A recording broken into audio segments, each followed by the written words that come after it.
So you've completed the maze and you're about halfway through the raid, and now you're on to Golgoroth. Before we get started, here's a diagram of the encounter and all the important things you need to know. If you find this video useful or entertaining, be sure to subscribe and hit that like button down below. Thank you so much for watching. Now let's get into it. When you first enter the large pill-shaped room, you'll notice there's a big, weird-looking sphere hanging from the center of the room. Break that orb to start the encounter. Once the orb is broken, the boss Golgoroth will spawn. Kill Golgoroth to finish the encounter. But how do we do this? Okay, first of all, assign 2 people to be on taunting duty and everybody else to be on damage duty. Before you can enter the damage phase, you need to kill all the adds in the entire room. They mainly spawn in the back half. Once all the adds are dead, a new orb will spawn in above Golgoroth's pit in the left corner closest to the entrance. Before you shoot the orb down, one of the 2 people in charge of taunting Golgoroth needs to go get the debuff Golgoroth's gaze.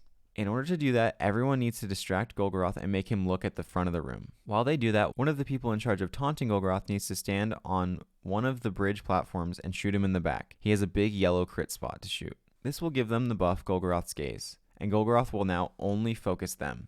The person who has Golgoroth's gaze needs to stand above and behind everyone doing damage, so his stomach, which is the crit spot, is visible to everybody else. When you have the buff Golgoroth's gaze, you'll have a timer on the left side of your screen.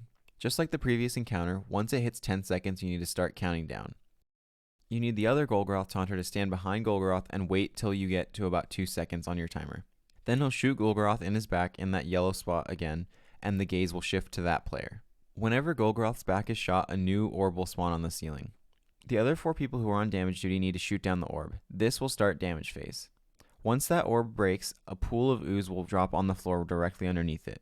While in the ooze, you'll have the buff Pool of Reclaimed Light. You can only do damage to Golgoroth if you have this buff. It's the job of the damage players to break the orb and go stand in the new Pool of Reclaimed Light. The orbs spawn in the order that I've marked in the diagram.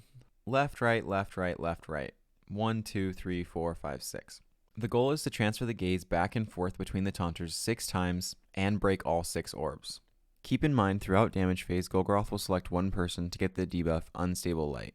When someone gets Unstable Light, they're going to get a timer on the left side of their screen. When the timer counts down to 0, they're going to explode and kill everyone next to them. So what they need to do when they get the buff is run away from the group.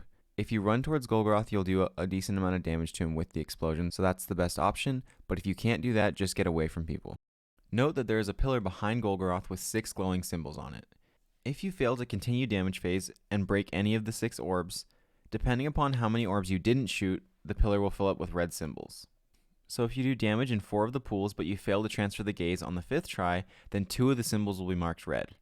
If all 6 symbols are marked red, Golgoroth will wipe the team. Keep rinsing and repeating these steps until Golgoroth is dead. Note that one of the taunters can jump down and do a little bit of damage while his teammate is counting down, but it gets pretty risky because it takes a little bit of time to jump up behind Golgoroth and hit the crit spot. For weapons for this encounter, I recommend using linear fusion rifles. Now that Golgoroth is dead, you're one step closer to completing the King's Fall raid, and all you have left is a jump puzzle and you're in the final room. Again, if you found any of this content useful or entertaining, be sure to hit that subscribe button and like down below. Thank you so much for watching, and have a good day, Guardians.